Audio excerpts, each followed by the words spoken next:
একসময় বাঙ্গির খুব কদর থাকলেও এটা কিন্তু আজ একটা অবহেলিত ফল। এই বাঙ্গির গন্ধ কিন্তু অনেকে পছন্দ করেন না, তাই এটা খেতেও চান না। তাই আজ এই বাঙ্গি দিয়ে আপনাদের এমন একটা শরবত বানিয়ে দেখাবো যা আপনাদের মন প্রাণ ঠান্ডা করে দেবে।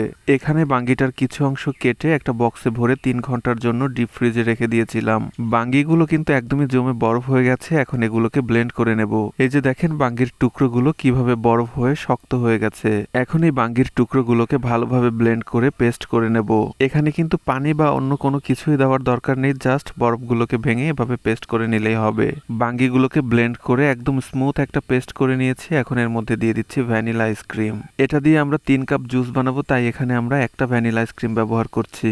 এখন এর মধ্যে দিয়ে দেবো গুঁড়ো দুধ। এখানে আমরা 1 প্যাকেট গুঁড়ো দুধ ব্যবহার করছি।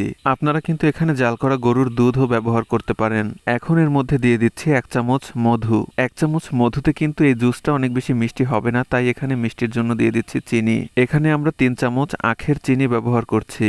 তবে আপনারা জুসের মধ্যে যতটা মিষ্টি খেতে পছন্দ করেন সেই অনুযায়ী চিনি বাড়িয়ে কমিয়ে দিবেন। এখন এর মধ্যে দিয়ে দিচ্ছি ঠান্ডা পানি। যদি এর মধ্যে আপনারা লিকুইড গরুর দুধ ব্যবহার করেন তাহলে দুধটাকে জাল করে এরপর ফ্রিজে রেখে ঠান্ডা বানিয়ে নেবেন। সবকিছু অ্যাড করার পর এখন এটাকে আবারও ভালোভাবে ব্লেন্ড করে নেব। ব্লেন্ড করা হয়ে গেছে। এখন এই জুসটাকে গ্লাসে ঢেলে নিচ্ছি। বাঙ্গির এই মিল্কশেক খেতে এত বেশি মজার হয়, আসলে এটা না খেলে বুঝবেন না। যারা বাঙ্গি খেতে অপছন্দ করেন তারা অবশ্যই একবারের জন্য হলেও এই জুসটা বাড়িতে বানিয়ে দেখবেন। বাঙ্গির এই মিল্কশেক যদি আপনারা একবার খান, আমি গ্যারান্টি দিচ্ছি আপনারা বাঙ্গির প্রেমে পড়ে যাবেন। এই প্রচন্ড গরমের মধ্যে 1 গ্লাস বাঙ্গির শরবত আপনার শরীরকে ঠান্ডা রাখতে সাহায্য করবে।